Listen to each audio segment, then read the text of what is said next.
चलिएगा आगे लिखेंगे step number 7।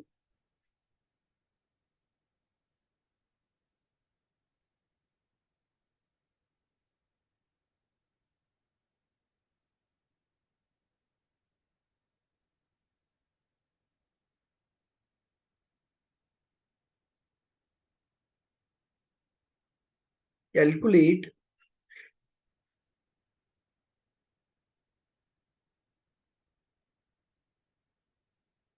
Cash flow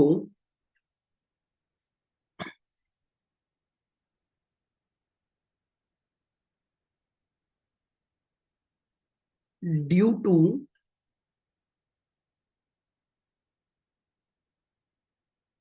currency future contract.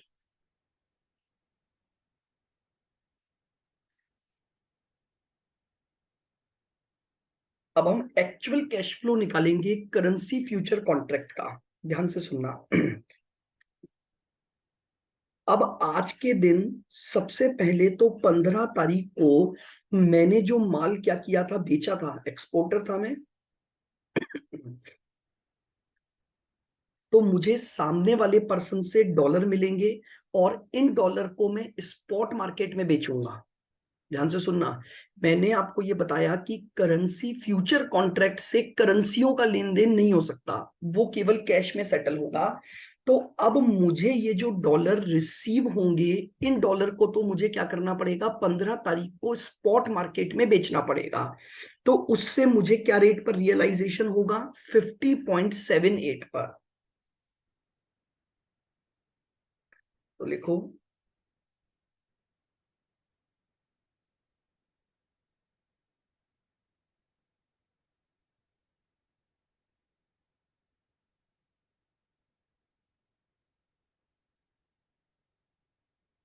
Amount realised from $1,20,000 in spot market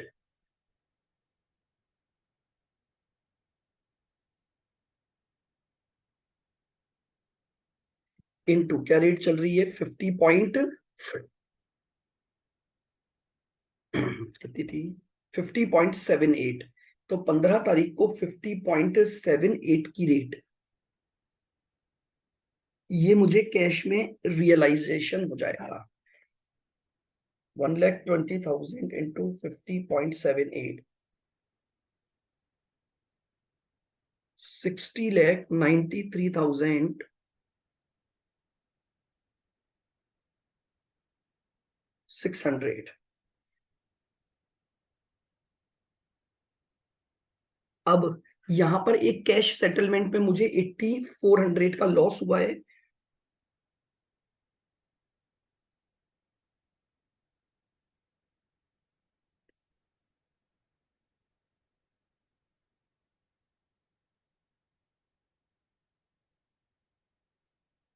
loss due to future contract इसमें से minus हो जाएगा।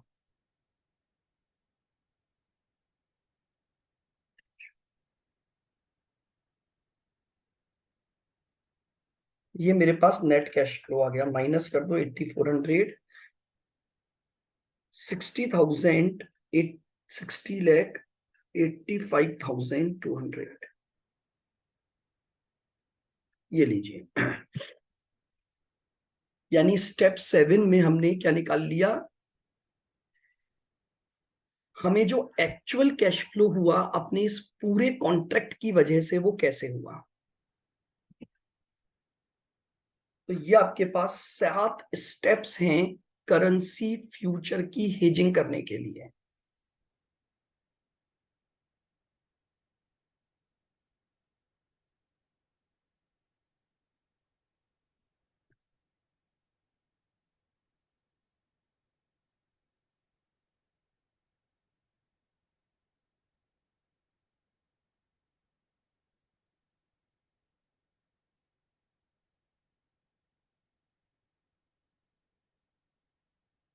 स्टेप 4 में ये बोला है कि अगर मान लीजिए आपको फ्यूचर के कॉन्ट्रैक्ट को कन्वर्ट करना पड़ा, भाई आप समझिए, आपने मान लो ये दोनों जो करेंसीज है ना वो डिफरेंट है। अब ये एक्सपोजर अमाउंट कब का है, आज का है कि फ्यूचर का है? भाई ये जो एक्सपोजर अमाउंट है ये फ्यूचर का है। तो फ्यूचर की किसी चीज को कन्वर्ट किस रेट पर करोगे, फ्यूचर की रेट पे ही कन्वर्ट करोगे। आज तो एक्सपोजर अमाउंट हमें मिल नहीं रहा है, हम सिर्फ ये निकाल रहे हैं कि भाई इस एक्सपोजर अमाउंट के लिए हमारे नंबर ऑफ कॉन्ट्रैक्ट क्या होने चाहिए। तो कन्वर्जन किस रेट पर होगा, फ्यूचर की रेट पर होगा। यानी हमने जो फ्यूचर कॉन्ट्रैक्ट किया, भाई एक सिंपल सी बात है, देखो अगर आज का कोई एक्सपोजर अमाउंट है तो आज की रेट स्पॉट रेट पर कन्वर्ट होता है। और अगर मैं फॉरवर्ड, जैसे मान लो फॉर एग्जांपल, आप जब फॉरेक्स चैप्टर करते हो तो फॉरवर्ड कॉन्ट्रैक्ट में जब कैश फ्लो निकालते हो या कन्वर्जन करते हो तो किस रेट पर करते हो, स्पॉट रेट पर कि फॉरवर्ड रेट पर? क्योंकि according to the type of contract ही रेट ऑफ कन्वर्जन सेलेक्ट होती है। तो यहां पर ये जो एक्सपोजर अमाउंट है ये फ्यूचर का एक्सपोजर अमाउंट है, तो यहां पर रेट कौन सी लगेगी आपकी कन्वर्जन के लिए, जो फ्यूचर कॉन्ट्रैक्ट की रेट है, जो लॉक्ड रेट है। जस्ट लाइक फॉरवर्ड, आप फॉरवर्ड कॉन्ट्रैक्ट में भी यही करते थे। हम फॉरवर्ड कॉन्ट्रैक्ट में हमारा जो भी एक्सपोजर अमाउंट होता था उसे फॉरवर्ड रेट पर कन्वर्ट करते थे, तो यहां पर फ्यूचर की रेट पर हम उसका क्या कर लेंगे, कन्वर्जन कर लेंगे।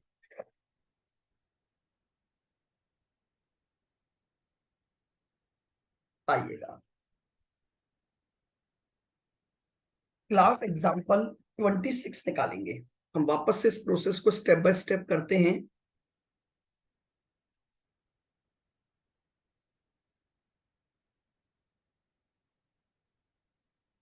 7th स्टेप ये लो, बस कैश फ्लो निकाला है।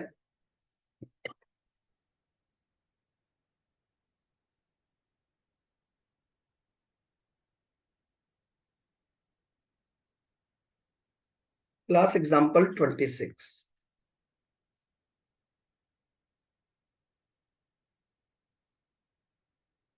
देखिएगा। A Japanese company plan to setup a plant in UK.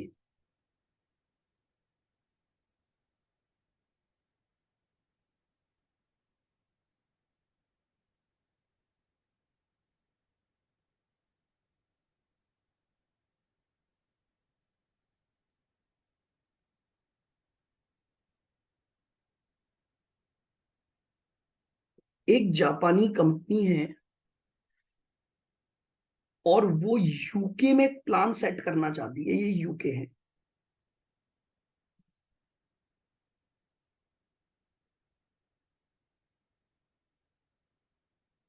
ठीक है, जापानीज कंपनी क्या करना चाहती है,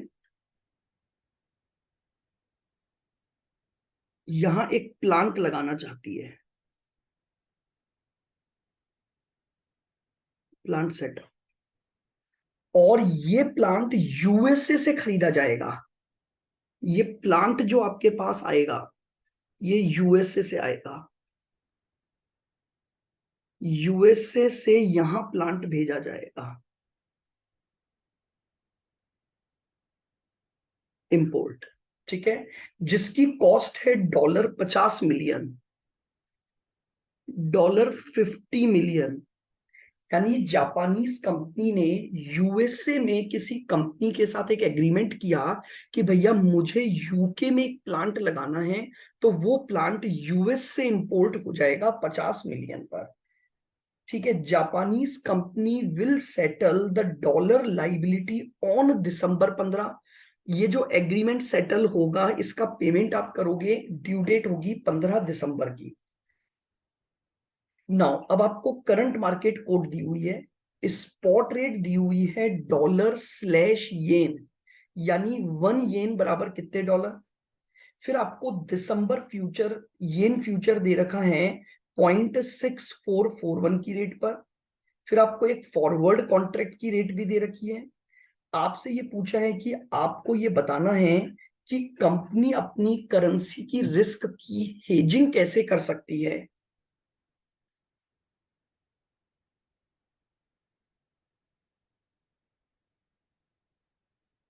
26 दो बार है, सेकंड वाला 26 लाओ, इसको 26A कर लो। दो 26 है।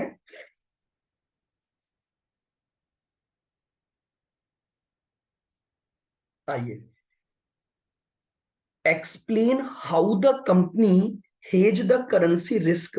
आप अपनी रिस्क की हेजिंग कैसे कर सकते हो और साथ ही साथ इफेक्टिव कॉस्ट निकालनी है in yen if the following rates are materialize on December 15।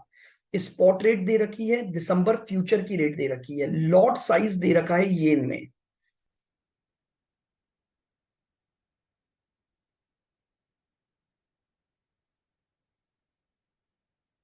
Lot size आपको दे रखा है येन।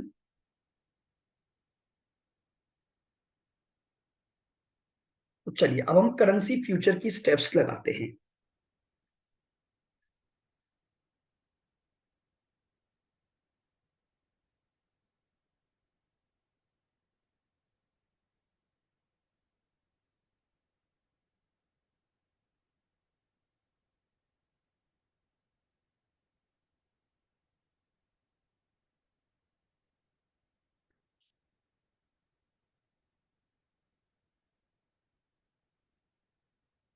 आइएगा, सबसे पहली स्टेप, सबसे पहली स्टेप में मैंने आपको बताया था कि आपको अंडरलाइन करेंसी पहचाननी पड़ेगी।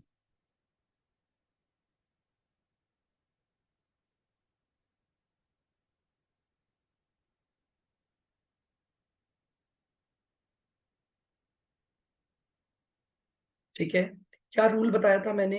जिस करेंसी में लॉट साइज गिवन है वही करेंसी अंडरलाइन करेंसी मानी जाएगी। तो बताइए यहां पर लॉट साइज किस करेंसी में गिवन है? तो लॉट साइज येन में गिवन है, तो मेरी अंडरलाइन करेंसी येन बन गई। This is step number 1। आइएगा स्टेप नंबर 2। एक बार देखते चलो ऊपर वापस से, आपको हर चीज क्लियर हो जाएगी। मैं लिख नहीं रहा हूं, शॉर्ट में लिख रहा हूं। अब मुझे फ्यूचर कॉन्ट्रैक्ट का टाइप सोचना है कि मुझे बाय फ्यूचर लेना है या सेल फ्यूचर। ये डिपेंड करेगा अंडरलाइन करेंसी पर। ध्यान से समझो, अब इधर देखना। इस जापानीज कंपनी ने एक प्लांट परचेस किया है जिस प्लांट की कीमत है $50 मिलियन। तो इसका मतलब जापानीज कंपनी को डॉलर में पेमेंट करना है। तो जापानीज कंपनी को अगर डॉलर में पेमेंट करना है तो उसे डॉलर खरीदने पड़ेंगे। जापानीज कंपनी को अगर डॉलर में पेमेंट करना है तो उसे डॉलर खरीदने पड़ेंगे। बट प्रॉब्लम यह है कि कॉन्ट्रैक्ट केवल येन के मिल रहे हैं। तो बताओ, अगर मुझे डॉलर खरीदने हैं तो मुझे येन को क्या करना पड़ेगा? बेचना पड़ेगा। तो इसका मतलब मैं क्या करूंगा? सेल फ्यूचर कॉन्ट्रैक्ट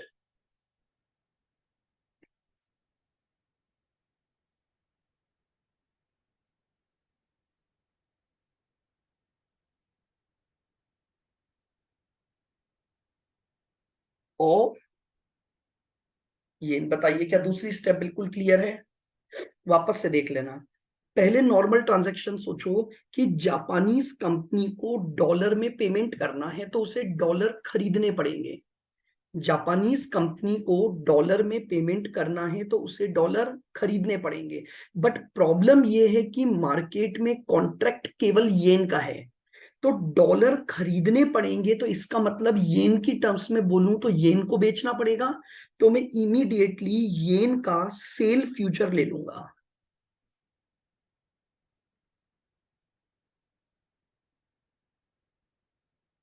आइए, तीसरी स्टेप क्या थी ऊपर देखिए पहले। What is your third step? Identify the month of the future contract. Question में क्लियरली बोला है कि जापानीज कंपनी को इस ट्रांजैक्शन को 15 दिसंबर को सेटल करना है।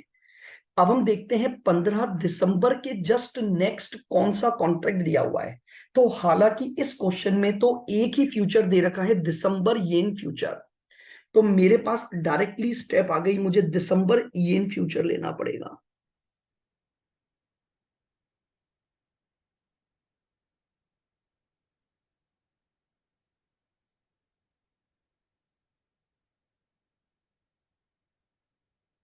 एट किस रेट पर मिलेगा दिसंबर येन फ्यूचर?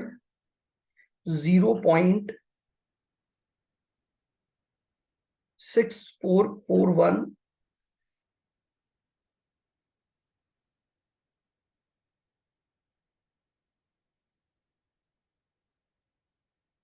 बोलिए क्लियर बिल्कुल।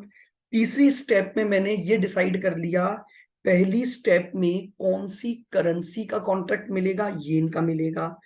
फिर येन का कॉन्ट्रैक्ट बाय के सेल, तो सेल फ्यूचर हो गया और दिसंबर फ्यूचर हो गया। Step number 4, number of contracts चाहिए।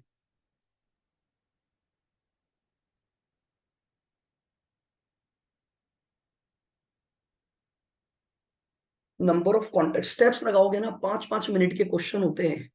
नंबर ऑफ कॉन्ट्रैक्ट्स फॉर्मूला है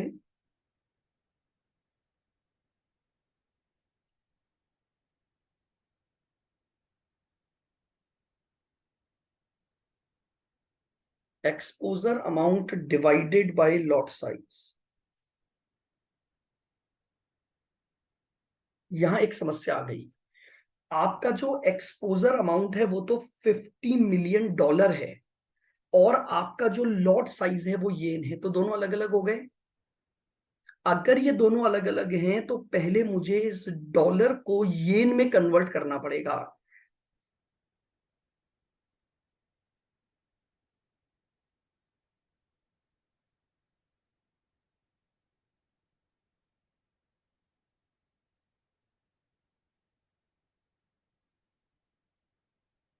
एक्सपोजर अमाउंट इन डॉलर।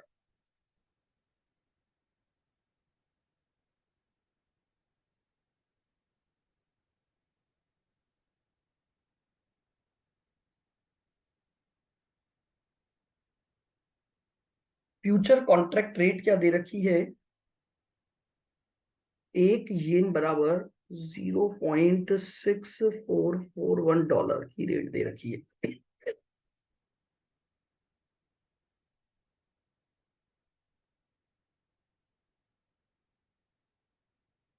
अब अगर मेरे पास $50 मिलियन है जिसको मुझे येन में कन्वर्ट करना है, तो फॉरेक्स के टाइम पर भी मैंने बताया था कन्वर्जन का तरीका होता है, आपके पास जो करेंसी है वहां से इक्वेशन बना लो। अगर आपको डिवाइड और मल्टीप्लाई समझ ना आए, मुझे एक्सपोजर को येन में कन्वर्ट करना है, तो मैं क्या बोलूंगा?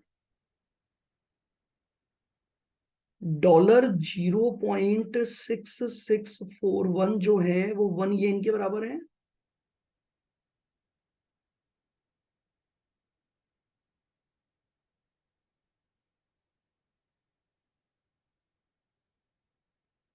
तो $1 जो होगा वो 1/0.6441 येन के बराबर हो जाएगा। तो जो $50 मिलियन हैं,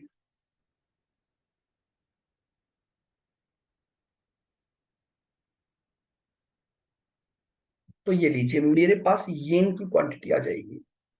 50 डिवाइड बाय 0.6441,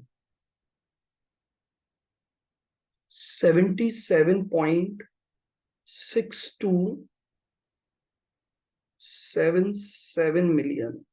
ये ये लीजिए मैंने एक्सपोजर अमाउंट को येन में कन्वर्ट कर लिया। अब मैं नंबर ऑफ कॉन्ट्रैक्ट निकाल सकता हूं।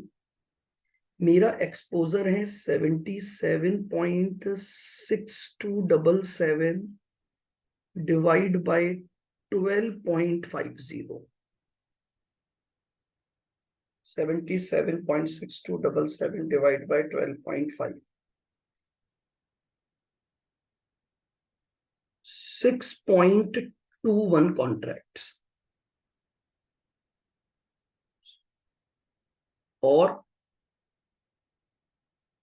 6 कॉन्ट्रैक्ट्स, क्योंकि contract must be rounded off. अब देख लीजिए फोर्थ स्टेप क्लियर हो गई क्या? पहली स्टेप में अंडरलिंक करेंसी को पहचाना, बस शॉर्ट में ही लिखना होता है आपको। दूसरी स्टेप में आपने डिसाइड कर लिया कि सेल फ्यूचर कॉन्ट्रैक्ट करोगे येन का, कौन से मंथ का फ्यूचर कॉन्ट्रैक्ट लोगे आपने ये डिसाइड कर लिया, और उसके बाद आपने ये निकाल लिया कि आपके कितने नंबर ऑफ कॉन्ट्रैक्ट्स आपको करने पड़ेंगे। यहां पर चूंकि एक्सपोजर अमाउंट और लॉट साइज दोनों की करेंसीज अलग अलग थी, तो मैंने पहले एक्सपोजर अमाउंट को कन्वर्ट किया लॉट साइज वाली करेंसी में, और उससे फिर मैंने नंबर ऑफ कॉन्ट्रैक्ट निकाल लिए। Number of contract rounded off होने चाहिए, तो नंबर ऑफ कॉन्ट्रैक्ट मेरे 6 आ जाएंगे। चलिएगा step number 5।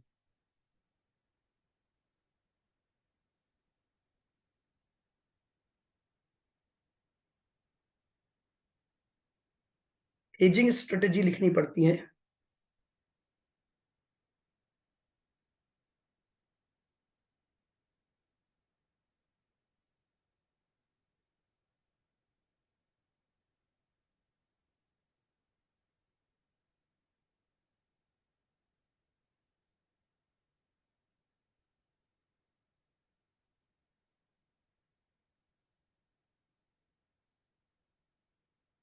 Japanese company should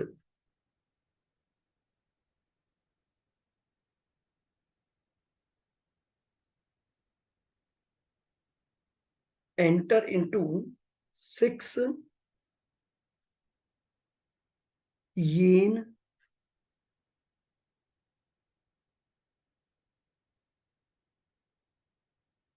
December sell future at 0.6441।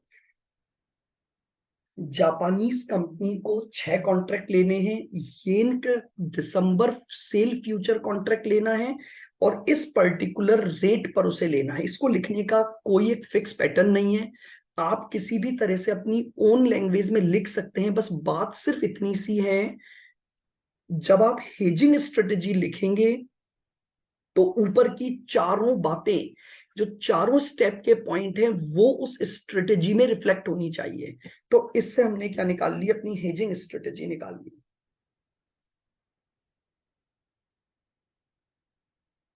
अब हम आ गए 15 तारीख को, जब हम अपने कॉन्ट्रैक्ट को सेटल करेंगे, तो उस समय गेन और लॉस निकालेंगे स्क्वायर ऑफ पोजीशन के द्वारा। Step number 6।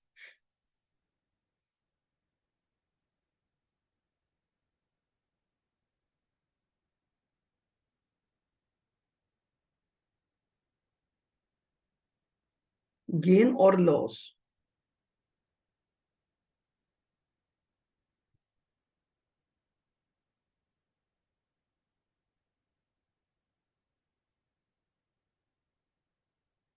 देखिएगा बिल्कुल कितना सिंपल स्टेप्स पे।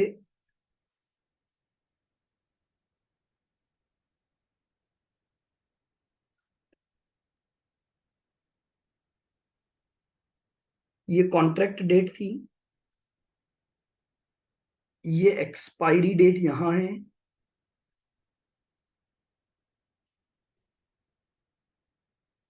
और ये आपकी बीच में सेटलमेंट डेट है।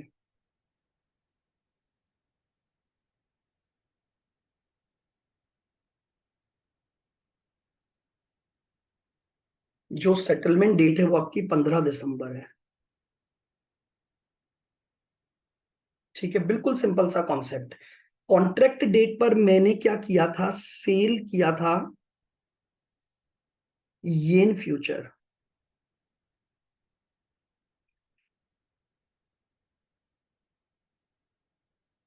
ठीक है, अब आज जब मुझे सेटलमेंट करना है, तो मुझे इसकी स्क्वायर ऑफ पोजीशन या क्लोज आउट पोजीशन बनानी पड़ेगी, जो अपोजिट होगी। तो आज मैं क्या करूंगा, इससे बाहर आने के लिए बाय करूंगा येन फ्यूचर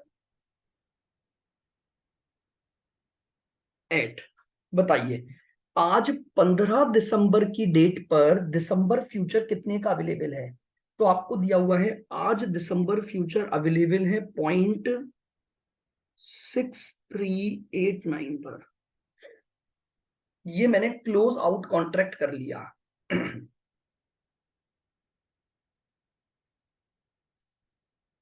फ्यूचर कॉन्ट्रैक्ट चूंकि कैश सेटल्ड कॉन्ट्रैक्ट होते हैं, तो मैं एक्सपायरी डेट से पहले कभी भी एक्सचेंज में जाकर अपने कॉन्ट्रैक्ट की स्क्वायर ऑफ पोजीशन या क्लोज आउट पोजीशन बना सकता हूं।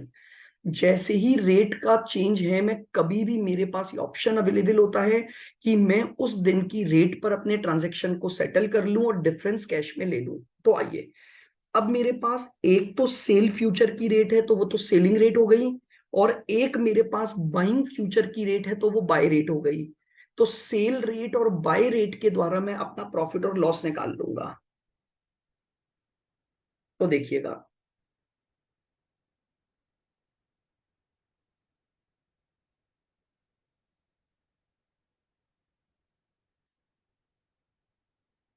सेलिंग रेट 0.6441,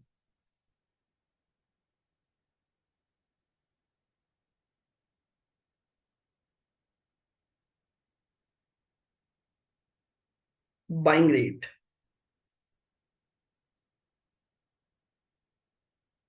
ये है डॉलर में।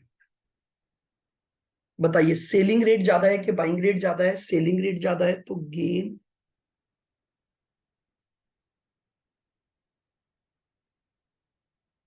पर येन आ गया।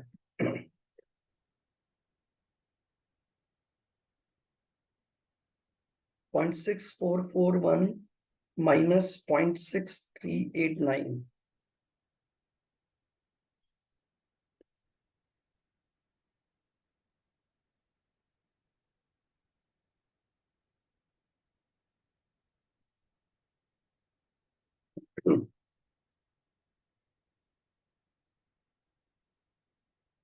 एक येन पर इतने डॉलर का गेन हो गया। मेरा लॉट साइज क्या था?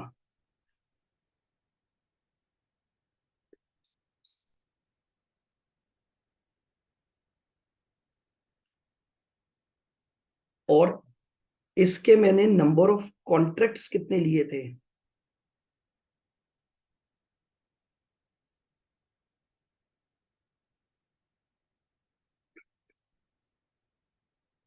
ये मेरा टोटल गेन आएगा।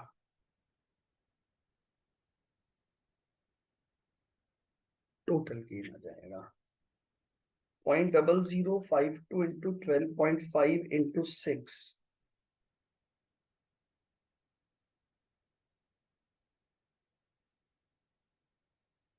ये मेरा टोटल गेन आ गया।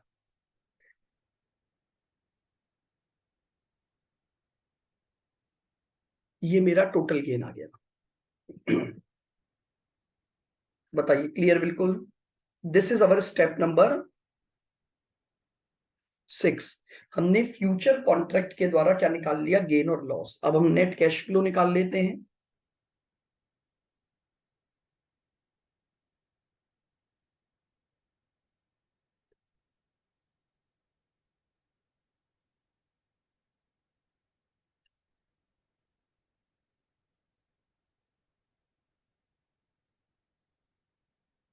ये इन टर्म्स, क्योंकि कैश फ्लो जापानीज कंपनी के व्यू पॉइंट से निकलेगा, तो आपको ये ध्यान रखना है कि जो कैश फ्लो है वो हमेशा जो पर्सन हेजिंग कर रहा है उसकी तरफ से सोचना है। तो बताओ, सबसे पहले जापानीज कंपनी को आज स्पॉट मार्केट में जाकर डॉलर खरीदने पड़ेंगे।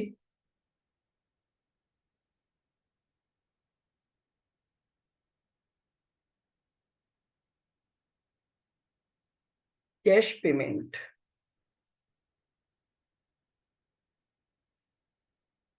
इन स्पॉट मार्केट।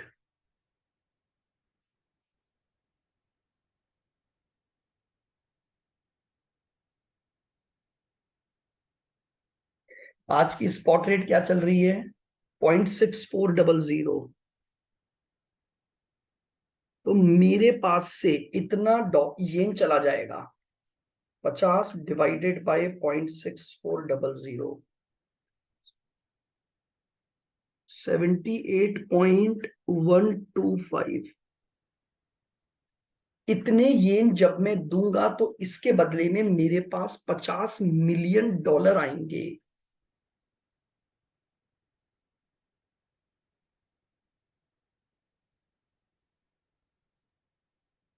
यहां मेरा फायदा है,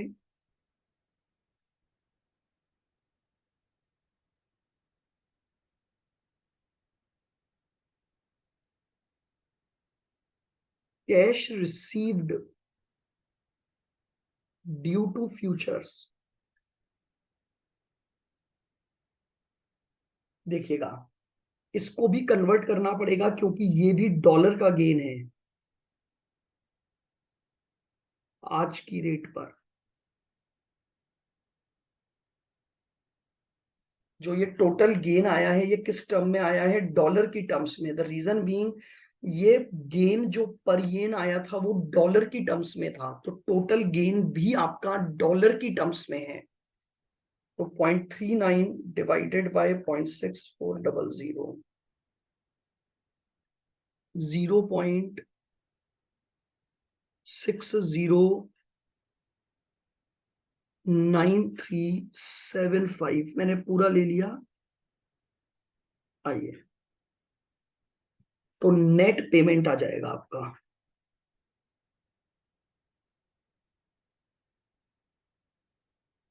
नेट पेमेंट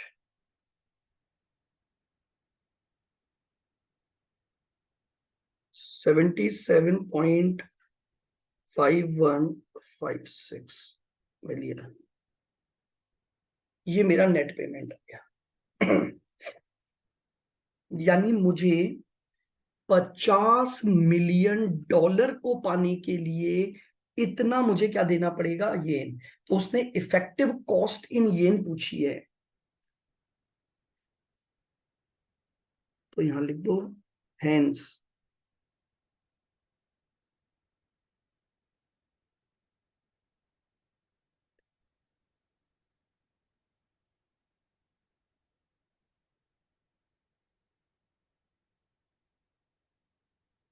बताइए इफेक्टिव कॉस्ट इन येन क्या बताएंगे? हमने 50 मिलियन डॉलर लिए बाय पेइंग 77.5156 मिलियन येन। तो 50 डिवाइडेड बाय 77.5156, दैट मीन्स 0.6450 पर येन मेरे ऊपर ये इफेक्टिव कॉस्ट पड़ी। हर एक येन के लिए जो मेरी डॉलर की कॉस्ट आई वो 6450 डॉलर आई।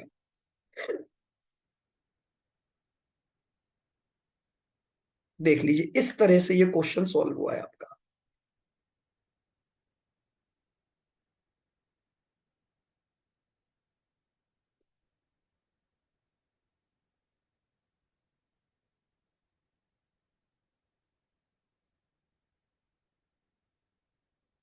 पांच स्टेप तक कोई दिक्कत नहीं है, छठे में ध्यान रखना है, स्क्वायर ऑफ पोजीशन बनाना है और गेन और लॉस निकालना है। और पॉइंट इज कि गेन और लॉस आपको अपनी करेंसी में कैलकुलेट करना है।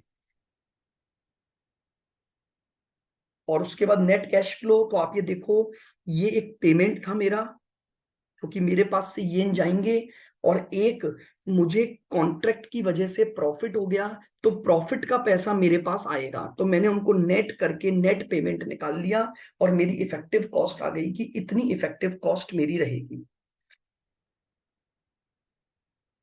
अब मुझे बताइए क्या ये स्टेप्स क्लियर हैं? बिल्कुल।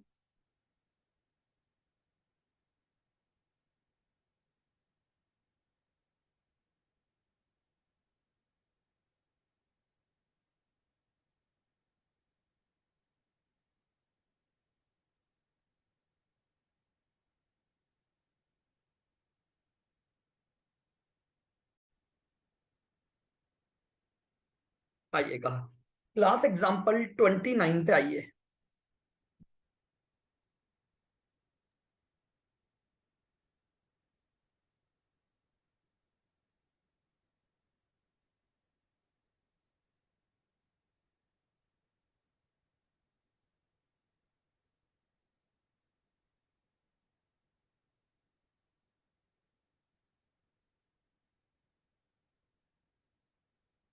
देखिएगा 29 एग्जाम्पल, देखो ये क्या बोल रहा है। a US importing firm has a payable of euro 1 million on December 11। ठीक है, मैं डायरेक्टली एक डेटा यूज कर लेता हूं। ठीक है, एक यूएस की फर्म है जिसने कोई गुड्स इंपोर्ट किया है और उसे 1 euro, sorry 1 million euro settlement date दे रखी है।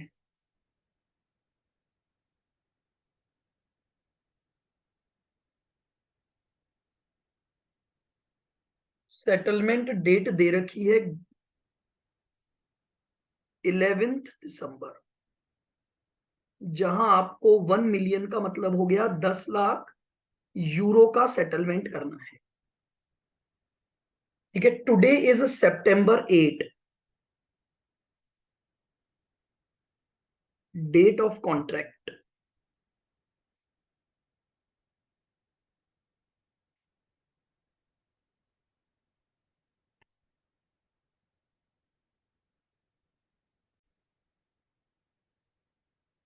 ठीक है, डेट ऑफ कॉन्ट्रैक्ट आपको दे रखी है 8 सितंबर। ठीक है, and the firm wants to hedge against the appreciation of the euro, following are the rates prevail today.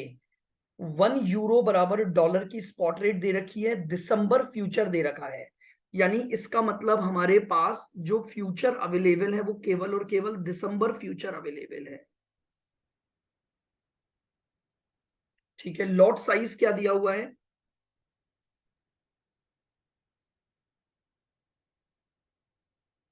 1,25,000 euro. Lot size हमें यूरो में दिया हुआ है 1,25,000। अब 11 तारीख को भी आपको रेट दे रखी है, स्पॉट रेट और दिसंबर फ्यूचर रेट, पहली सिचुएशन में। फिर दूसरी सिचुएशन में भी आपको 11 दिसंबर की अलग रेट दे रखी है। आपको इफेक्टिव कॉस्ट कैलकुलेट करनी है।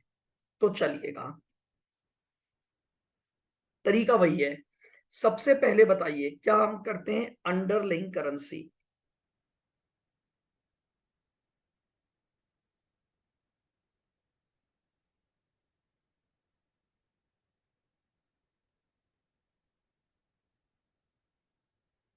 यूरो हो गया। अंडरलाइंग करेंसी कौन सी बनी? यूरो बनी, क्योंकि लॉट साइज आपको किस में गिवन है? यूरो में गिवन है।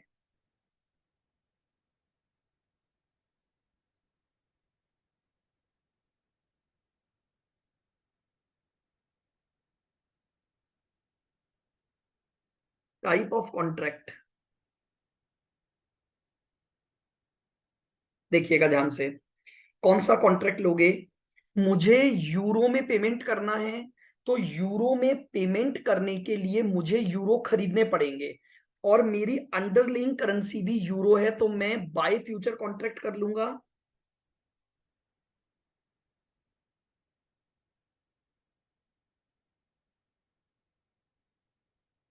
ये लीजिए, बाय यूरो फ्यूचर आ गया।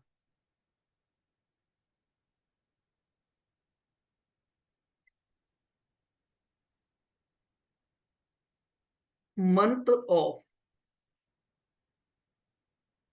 Future contract. यहां तो कोई दिक्कत ही नहीं है, क्योंकि एक ही फ्यूचर दिया हुआ है, दिसंबर फ्यूचर।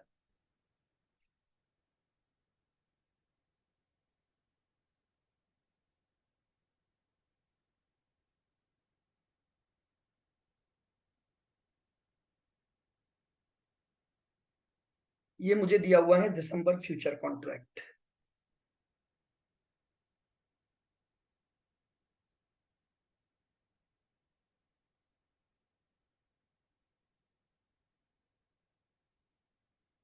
अब मुझे चाहिए नंबर ऑफ कॉन्ट्रैक्ट्स। बताइए, नंबर ऑफ कॉन्ट्रैक्ट कैसे निकालूंगा? मेरा एक्सपोजर अमाउंट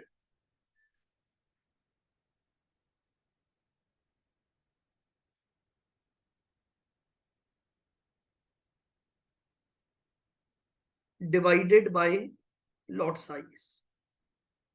क्या दोनों सिमिलर करेंसी में है? बिल्कुल। तो 1 मिलियन यूरो का मतलब हो गया 10 लाख यूरो। और डिवाइड बाय 1,25,000 का लॉट साइज है। बताइए 10 लाख डिवाइडेड बाय 1,25 तो 8 कॉन्ट्रैक्ट हो गए। 8 कॉन्ट्रैक्ट्स। बताओ क्लियर बिल्कुल। Next hedging strategy.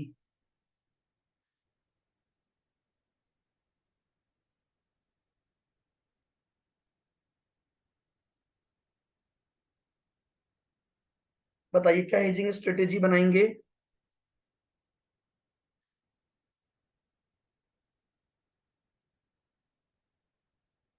Firm should enter into 8 euro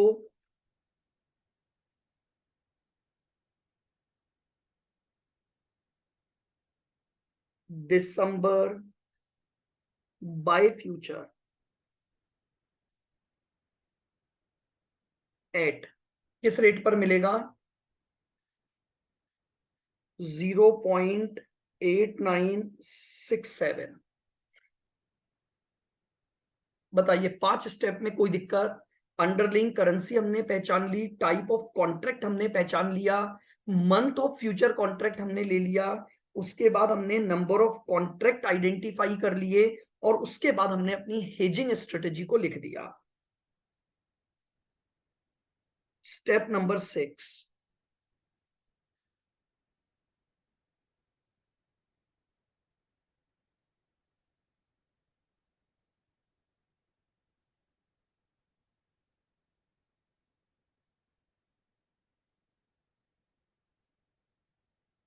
gain और लॉस ड्यू टू सेटलमेंट।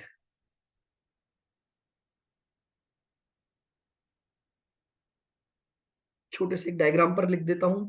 यहां पर था 8 सितंबर, यहां पर 8 सितंबर पर हमने किया था बाय यूरो फ्यूचर एट 0.8967। आज है 11 सितंबर जो हमारी सेटलमेंट डेट है। तो आज के दिन मैंने आपको क्या बताया था, अगर आपको फ्यूचर कॉन्ट्रैक्ट को सेटल करना है तो स्क्वायर ऑफ पोजीशन या अपोजिट कॉन्ट्रैक्ट करना पड़ेगा। सॉरी 11 दिसंबर।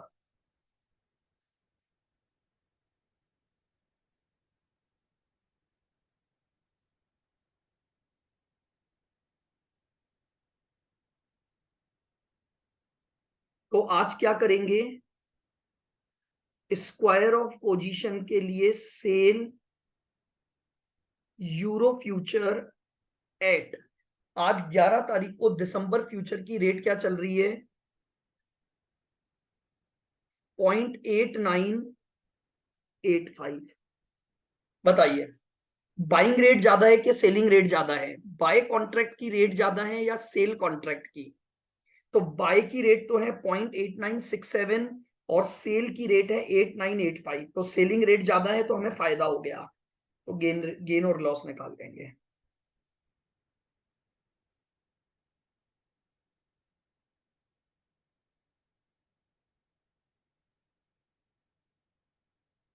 सेलिंग रेट है 0.8985। अच्छा ये कौन सी है रेट? आपको दे रखी है 1 यूरो बराबर डॉलर, तो यानी ये डॉलर की टर्म्स में चल रहा है।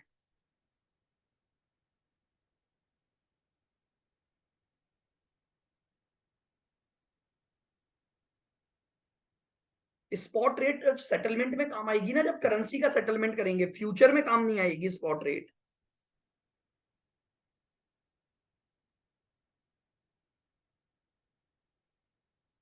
अभी देखो बाइंग रेट क्या थी हमारी? 0.8967।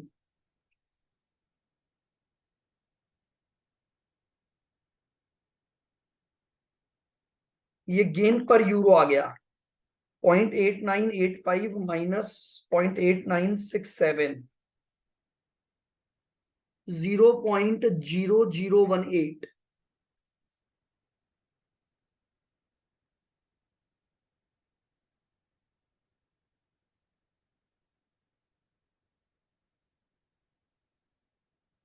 नंबर ऑफ कॉन्ट्रैक्ट 8 हैं।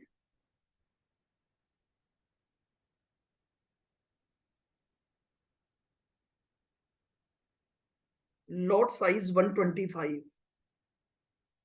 तो 1,25,000 इंटू 8 इंटू 0.0018, ये टोटल गेन आ गया।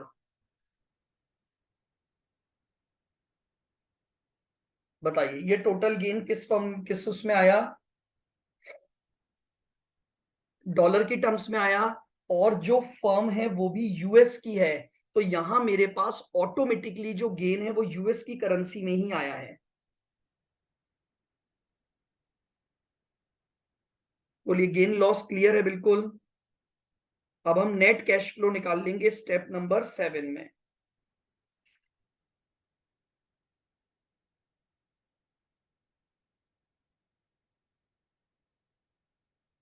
हाँ तो बिल्कुल सेटलमेंट डेट पर स्पॉट पर बाय करेंगे ना, ये तो फ्यूचर कॉन्ट्रैक्ट का गेन लॉस निकाला है। करेंसी जो खरीदूंगा वो तो स्पॉट पे ही खरीदूंगा, वो कैश फ्लो में काम आएगी। ये जो मैंने गेन लॉस निकाला है ये केवल फ्यूचर कॉन्ट्रैक्ट में जो प्राइसेस में चेंज हुआ उसका गेन लॉस है, फ्यूचर कॉन्ट्रैक्ट का, due to settlement of futures लिख लो आप ये।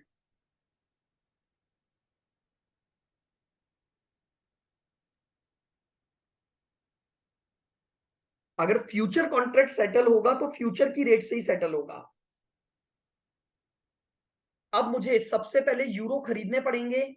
मैं आपको शुरुआत से बता रहा हूं फ्यूचर कॉन्ट्रैक्ट में करेंसी का ट्रांजैक्शन नहीं हो सकता। फिजिकल करेंसी तो आपको स्पॉट मार्केट से ही खरीदनी पड़ेगी। तो अगर आप यूरो खरीदोगे तो डॉलर देने पड़ेंगे। तो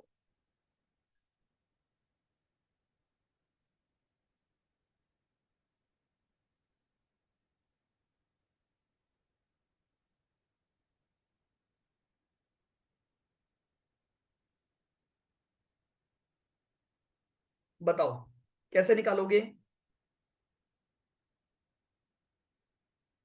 अगर 1 यूरो बराबर 0.8972 की रेट चल रही है, 1 यूरो बराबर 8.79 सॉरी 8972 की रेट चल रही है। तो मुझे 10 लाख यूरो चाहिए। तो 1 यूरो अगर इतने डॉलर के बराबर है तो 10 लाख यूरो के डॉलर निकाल लूंगा, into 0.8972।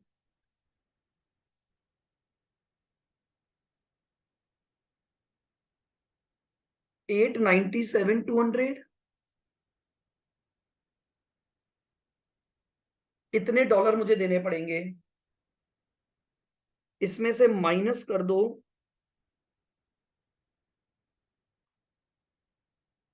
Cash inflow due to futures.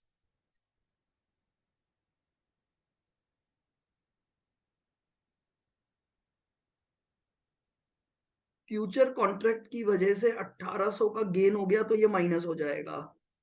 तो मेरे पास से नेट आउटफ्लो आ गया।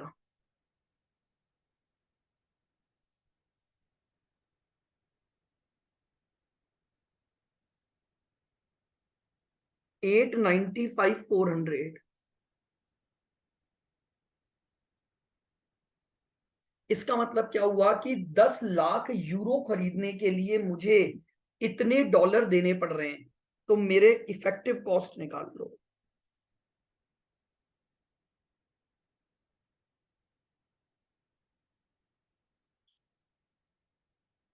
इफेक्टिव कॉस्ट पर यूरो 8,95,400 के डिवाइडेड बाय 10 लाख। ये लीजिए मेरी इफेक्टिव कॉस्ट पर यूरो आ गई। यानी 1 यूरो खरीदने के लिए मेरे पास से इतने डॉलर का पेमेंट होगा। तो ये मेरी effective cost of purchasing the euro आ गई। बताइए आ गया क्या पॉइंट समझ में। अब इसने केस बी में सिर्फ रेटें चेंज कर दी हैं। तो यानी मुझे 6th और 7th स्टेप दोबारा लगानी पड़ेगी।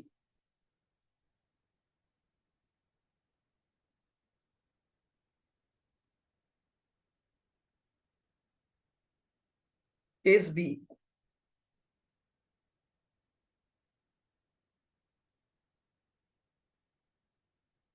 Gain oblique loss,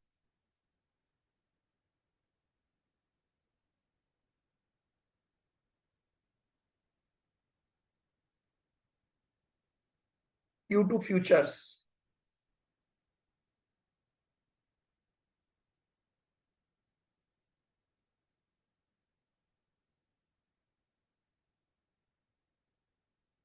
eight September को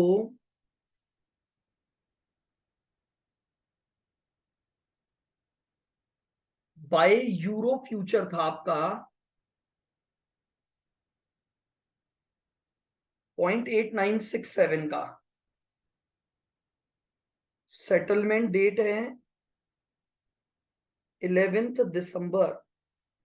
यहां पोजीशन स्क्वायर ऑफ होगी सेल यूरो फ्यूचर होगा। रेट क्या लगी आज? 0.8939। ये मेरी रेट लग गई। बताइए सेलिंग रेट ज्यादा है कि बाइंग रेट ज्यादा है?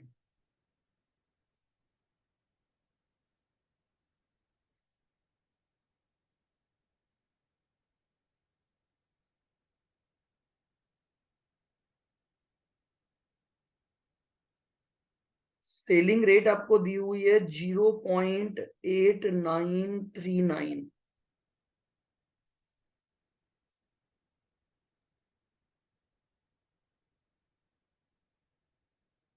बाइंग रेट आपको दी हुई है 0.8967।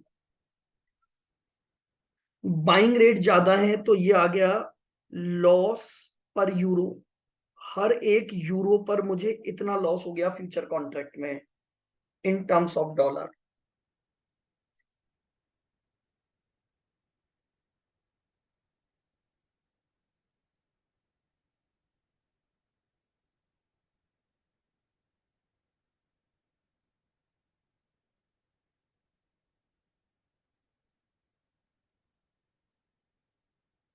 Number of contracts 8।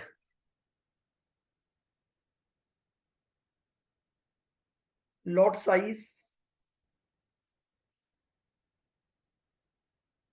1.25।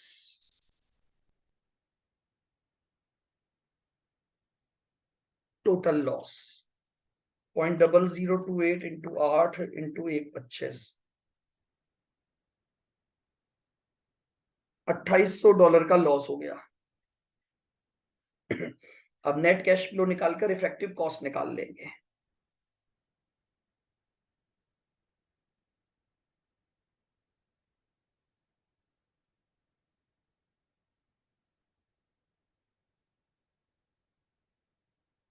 ठीक है, सबसे पहले हम क्या करेंगे, स्पॉट मार्केट में बाय करेंगे यूरो को। तो कैश आउटफ्लो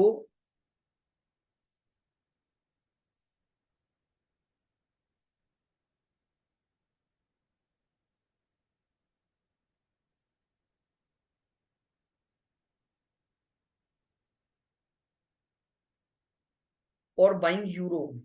क्या रेट चल रही है आज स्पॉट मार्केट में? 1 यूरो बराबर $8942 की रेट चल रही है।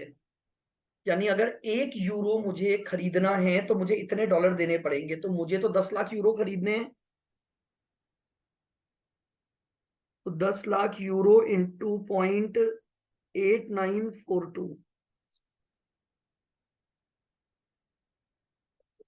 ये आ गया 894,200।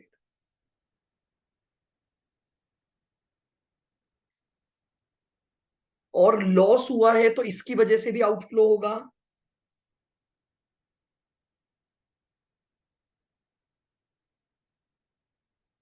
Cash outflow due to future.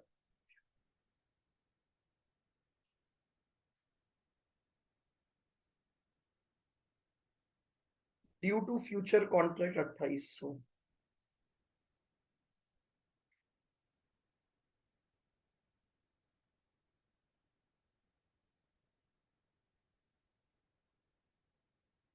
Net cash outflow निकाल लो तो 894,200 plus 2800, 897।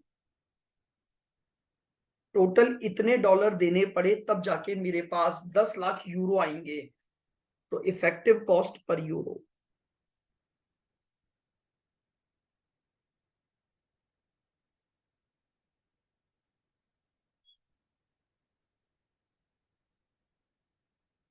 Effective cost per euro, ठीक है, मेरे पास जो आउटफ्लो हुआ 897,000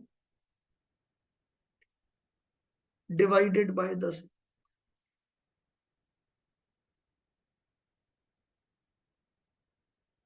ये लीजिए, ये मेरी इफेक्टिव कॉस्ट आ गई। तो मेरे हिसाब से अब ये पॉइंट क्लियर हो गया होगा कि how to calculate effective cost, या अगर मुझे फ्यूचर की हेजिंग करनी है, सॉरी, मुझे अपने ट्रांजैक्शन की करेंसी फ्यूचर के द्वारा हेजिंग करनी है, तो मैं करेंसी फ्यूचर के द्वारा हेजिंग के लिए किस तरह से प्रोसेस को काम में लूंगा।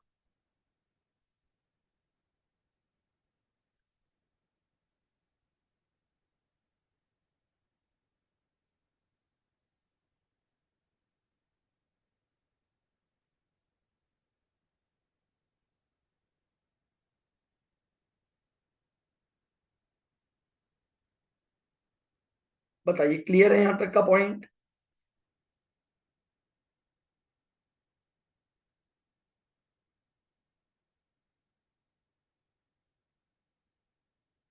चलिएगा, लिखेंगे।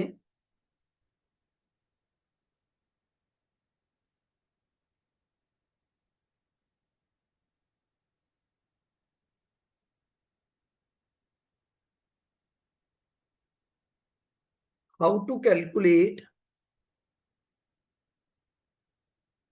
Hedge efficiency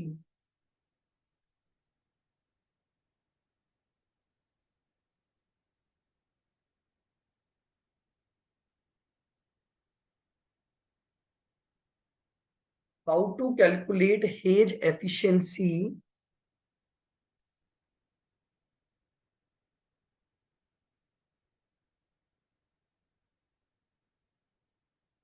under currency future contract.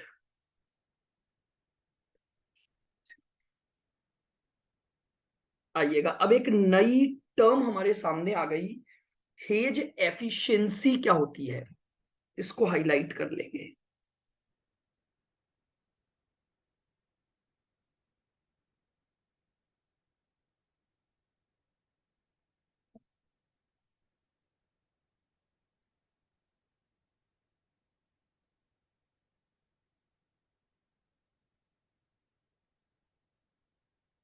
कई बार हमारे पास एग्जाम्स के क्वेश्चन में हेज एफिशिएंसी की कैलकुलेशन करवाई गई है, तो हेज एफिशिएंसी होती क्या है वो सुनना।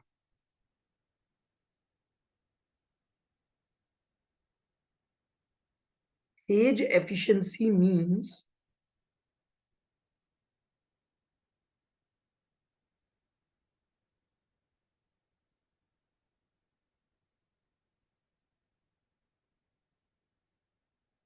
Percentage of loss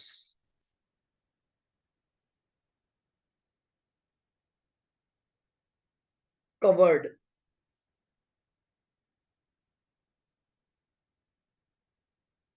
through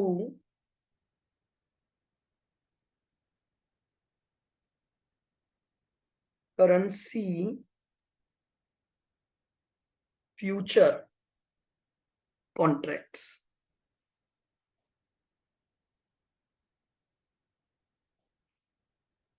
Hedge efficiency means percentage of loss covered through currency future contract। मेरी हेजिंग कितना एफिशिएंटली कर पाया। समझना इसको पहले छोटे से एक पॉइंट से देखो।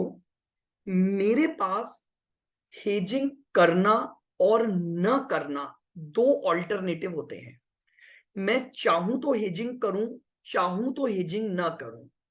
अब मान लो मैं आपको ये बोलूं कि मैं कोई हेजिंग नहीं कर रहा हूं।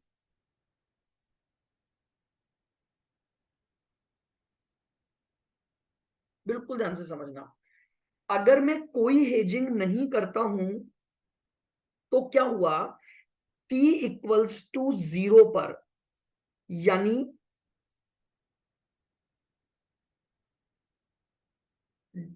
डेट ऑफ ट्रांजैक्शन जो होती है हमारी,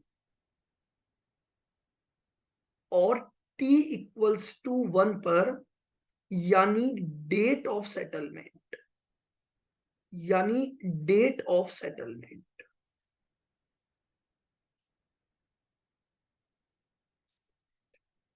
ठीक है। टी जीरो पर मान लो मैं अगर अपने ट्रांजैक्शन को करता तो यहां एक स्पॉट रेट लगती, और अब मैंने हेज नहीं किया, तो इसका मतलब हेज नहीं किया तो मैं वेट करूंगा और फाइनली डेट ऑफ सेटलमेंट की स्पॉट रेट पर अपने ट्रांजैक्शन को सेटल कर लूंगा। ओरिजिनल ट्रांजैक्शन की स्पॉट रेट और सेटलमेंट की रेट, इनमें जो डेविएशन आया वो हो गया loss due to change in exchange rate. ये लॉस मुझे हो गया,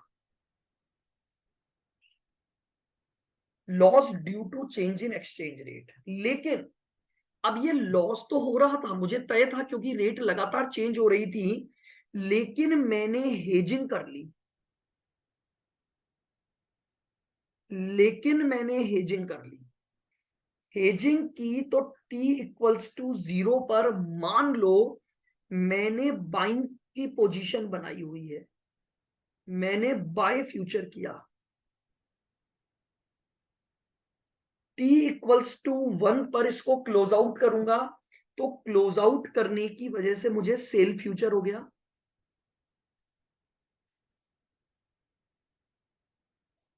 अब मुझे बाय फ्यूचर और सेल फ्यूचर में फायदा मिल गया, gain due to change. Now अब मेरी बात को बिल्कुल ध्यान से सुनना।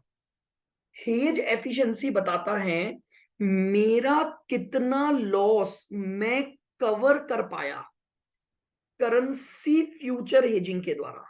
यानी फॉर एग्जांपल एक बार ये मान लो स्पॉट मार्केट में मेरा 15,000 का लॉस हो गया। आपको पता ही है करेंसी फ्यूचर ट्रांजैक्शन सेटल तो स्पॉट रेट पे ही होंगे, सेटलमेंट तो स्पॉट रेट पे ही होगा। तो स्पॉट रेट में अगर चेंज होगा तो मुझे नुकसान हो गया। लेकिन दूसरी तरफ मैंने इसकी हेजिंग कर रखी थी, और वहां मुझे मान लो 12,000 का गेन हो गया। 12,000 का यहां पर नुकसान हुआ 15 का, यहां पर फायदा हो गया 12,000 का। तो इसका मतलब मेरी हेज एफिशिएंसी हो गई, मैंने 12 का लॉस कवर कर लिया आउट ऑफ 15 के लॉस पर, इनटू 100। मैंने अपने होने वाला नुकसान तो हो गया, लेकिन इस नुकसान के बदले में एक फायदा क्रिएट हो गया 12 का। तो मेरी हेज एफिशिएंसी कितनी आ गई, 80%। This concept is called hedge efficiency concept. चूंकि करेंसी फ्यूचर कॉन्ट्रैक्ट सेटल तो जो होने थे ना वो फिजिकल सेटलमेंट ही होना था, यानी मुझे करेंसी तो नहीं मिल सकती थी, तो करेंसी तो स्पॉट मार्केट में मिलेगी, तो वहां तो नुकसान हो गया। लेकिन अगर यहां नुकसान हुआ तो इस कॉन्ट्रैक्ट की वजह से मुझे फायदा भी तो हो गया। यानी अगर मैं फ्यूचर कॉन्ट्रैक्ट लेता ही नहीं और केवल स्पॉट पर सेटलमेंट करता तो मेरा 15,000 का नुकसान तय था। तो मैंने उस नुकसान को कम करने के लिए, आपको ये पता भी है, मैंने फॉरेक्स के टाइम पर भी बताया था, हेजिंग का मतलब ही यही होता है कि आप अपने लॉस को कम करना चाहते हो। प्रॉफिट कमाना आपका उद्देश्य नहीं होता, लॉस को कम करना आपका ऑब्जेक्ट होता है हेजिंग का मतलब।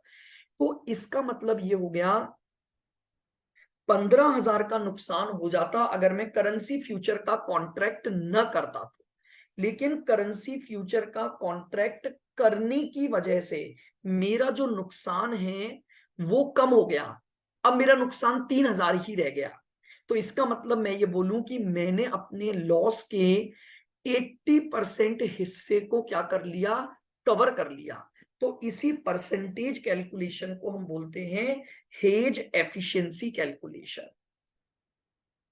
तो अगर हर क्वेश्चन में नहीं निकलेगी ये हेज एफिशिएंसी तभी निकलेगी जब यहां लॉस और यहां फायदा हो रहा होगा, और एग्जाम में भी उन्हीं क्वेश्चन में पूछेगा। आप हर क्वेश्चन में हेज एफिशिएंसी नहीं निकाल सकते। द रीजन बीइंग, अगर मान लो आपको स्पॉट में नुकसान ही नहीं हुआ तो किस बात की हेज एफिशिएंसी। हेजिंग इसीलिए की जाती है क्योंकि मुझे स्पॉट मार्केट के लॉस को कवर करने के लिए फ्यूचर मार्केट में कोई बेनिफिट मिल गया। तो याद रखना, हेज एफिशिएंसी उन्हीं क्वेश्चन में पूछेगा जहां ये स्पेसिफिक सिचुएशन आपकी क्या हो रही होगी, अप्लाई हो रही होगी। इसी सिचुएशन को हम बोलते हैं hedge efficiency situation under currency future contract. इस तरह से आपको एक चार्ट बनाना पड़ेगा। नो हेजिंग यानी स्पॉट सेटलमेंट और फ्यूचर सेटलमेंट, आप ऐसे भी कह सकते हो। नो हेजिंग का मतलब हो गया स्पॉट सेटलमेंट, और यहां हो गया मेरे पास फ्यूचर सेटलमेंट।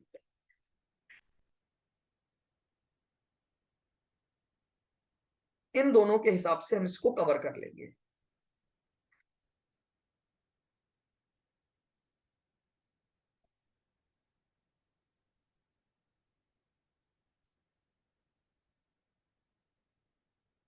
बोलो, क्लियर है बिल्कुल।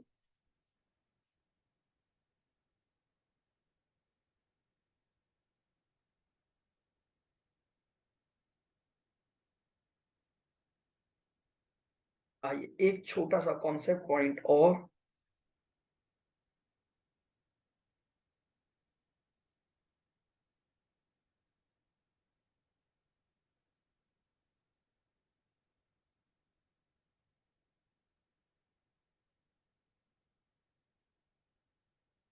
Adjustment of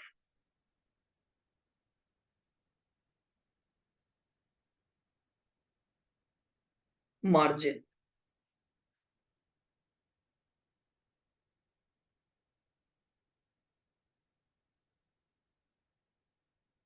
in currency future contract.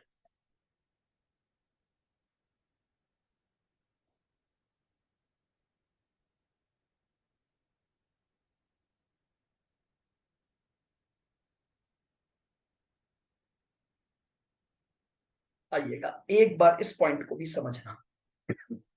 देखिए,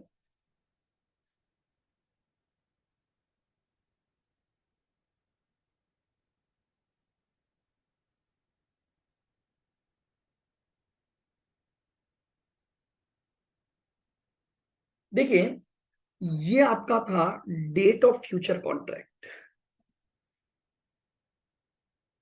date of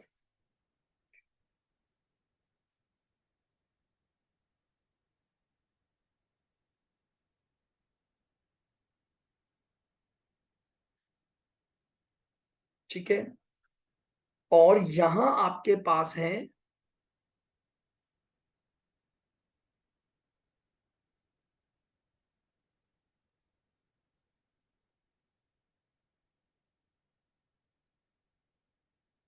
settlement date of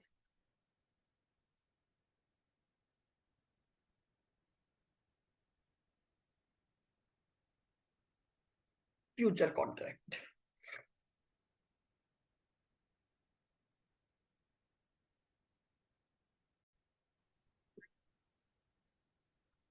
हाँ जी। तो अब देखिएगा, ध्यान से समझना, अब एक सिचुएशन को समझिए। मान लीजिए कोई मिस्टर ए है,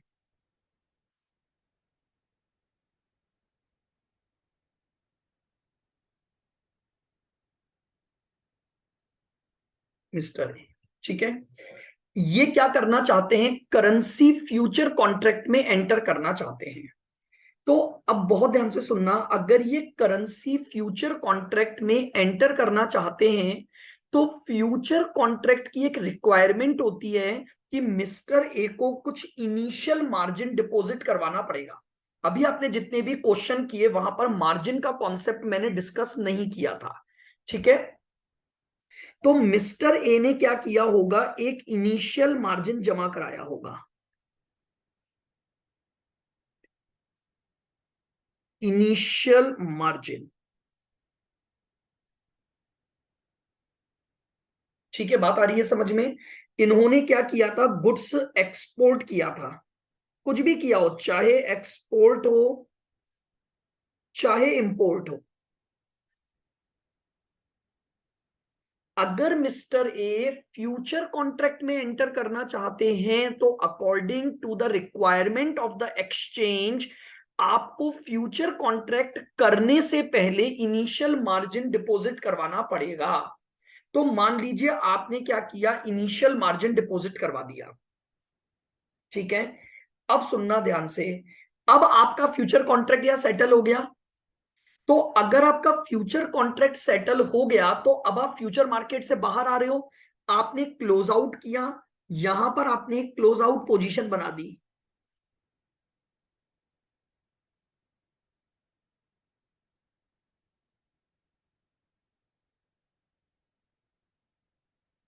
क्लोज आउट पोजीशन बना दी।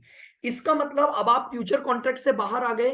कोई जरूरी नहीं है कि अगली बार सेम एक्सपोर्ट होगा इंपोर्ट होगा कि नहीं। तो यहां पर आपका इनिशियल मार्जिन रिफंड हो जाता है। इनिशियल मार्जिन रिफंड, समझ रहे हो बात को। मैंने इनिशियल मार्जिन जमा करवाया क्योंकि मुझे फ्यूचर कॉन्ट्रैक्ट करना था।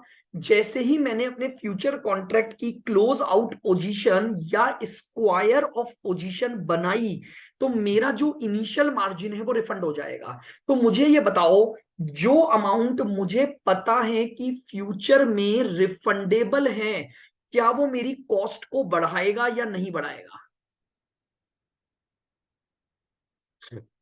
अगर ये अमाउंट रिफंडेबल है तो क्या ये मेरी कॉस्ट को बढ़ाएगा। नहीं, कम तो बिल्कुल नहीं करेगा। कम क्यों करेगा श्रद्धा, मैंने 10,000 रुपए दिए, मेरे ही 10,000 रुपए मुझे वापस मिल रहे हैं, कॉस्ट कैसे कम हुई।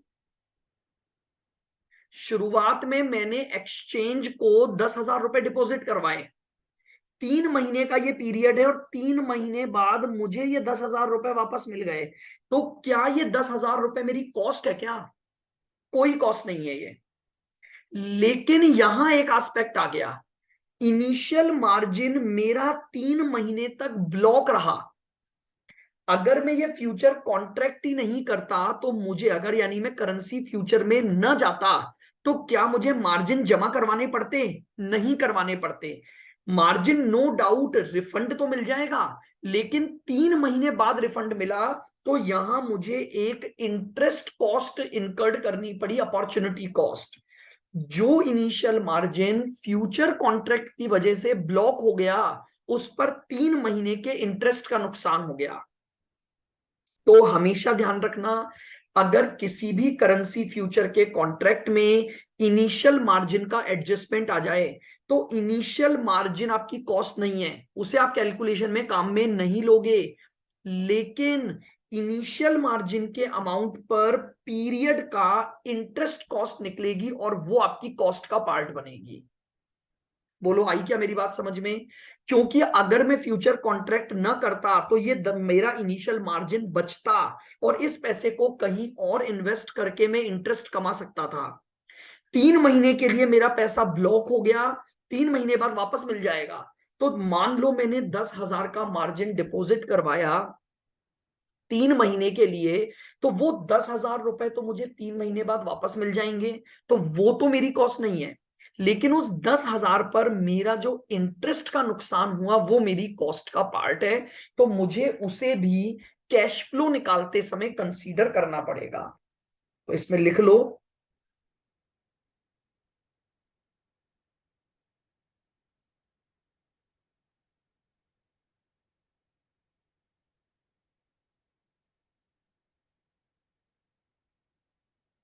नहीं दिखाओगे ना, फर्क क्या पड़ेगा मुझे बताओ। आपने 10 दिए और 10 वापस आ गए, कैश आउटफ्लो तो आप सेटलमेंट की डेट पर ही निकालते हो ना। फर्क क्या पड़ेगा।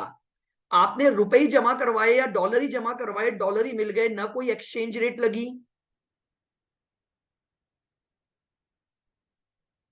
ना कोई वेरिएशन आया। क्या चेंज आएगा मुझे बताओ, क्या इफेक्ट आएगा। आज आप इंडिया के हो, 10,000 रुपए आपने मार्जिन मनी जमा करवा दी, 10,000 रुपए आपको वापस मिल गए। केवल एक ही इफेक्ट आया, वो 10,000 रुपए 3 महीने तक ब्लॉक रहे, तो उस पर इंटरेस्ट कॉस्ट, बस, और कोई इफेक्ट नहीं आएगा। तो लिखो,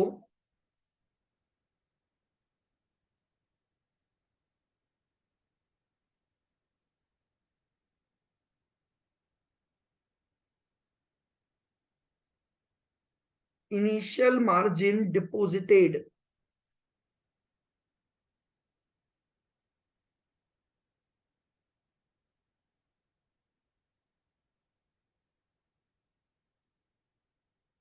should not be considered.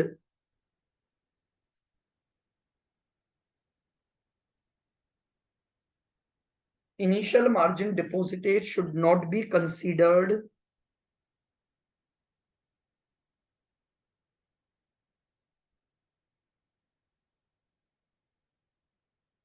for,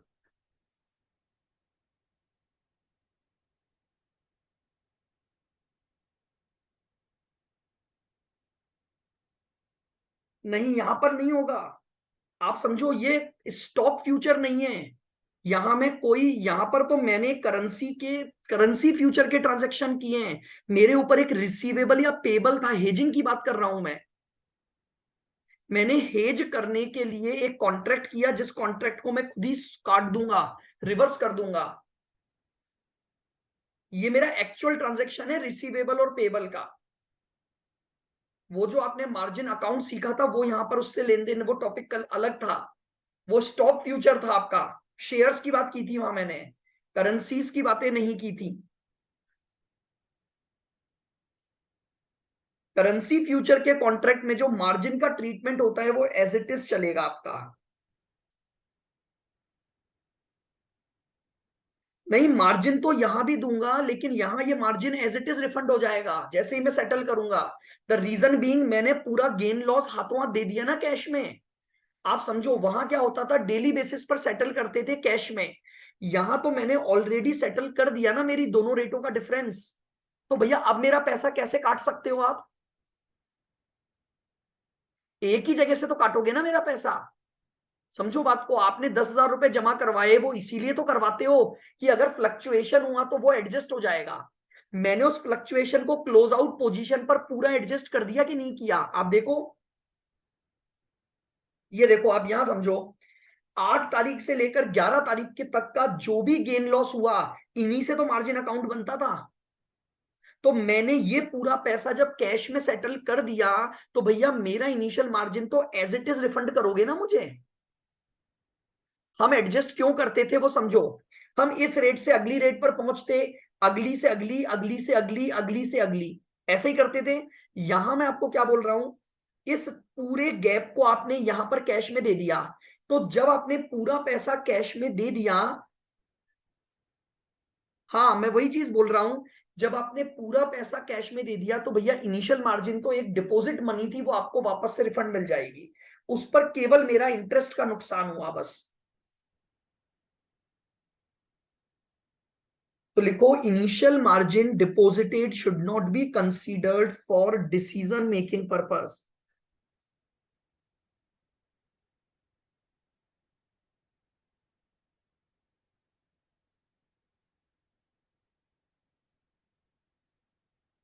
as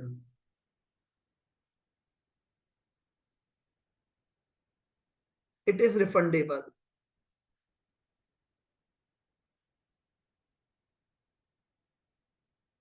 ये रिफंडेबल है।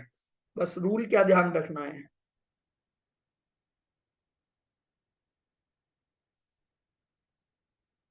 Only interest cost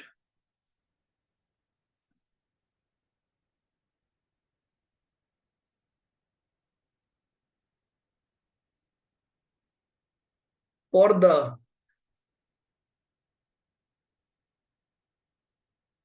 period of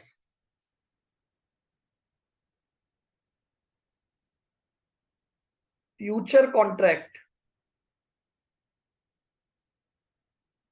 only interest cost for the period of future contract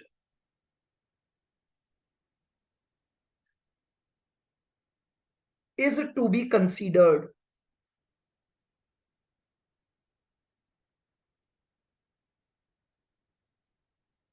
only interest cost for the period of future contract is to be considered as it represent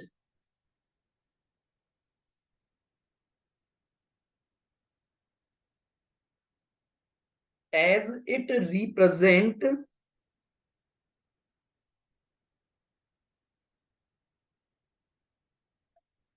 opportunity cost, क्योंकि ये opportunity cost को represent करती है।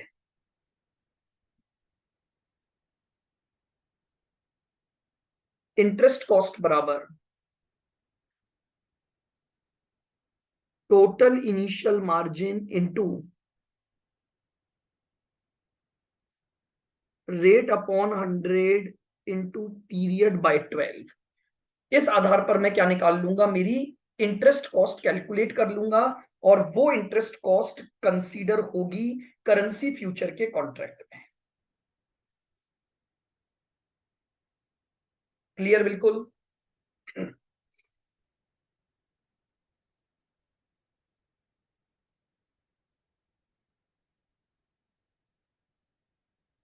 तो ये दो point मैंने आपको बताए, एक तो हेज एफिशिएंसी निकालना, और एक अगर मार्जिन का एडजस्टमेंट आ जाए करेंसी फ्यूचर कॉन्ट्रैक्ट में तो आप कैसे इस कॉन्ट्रैक्ट को डील करोगे।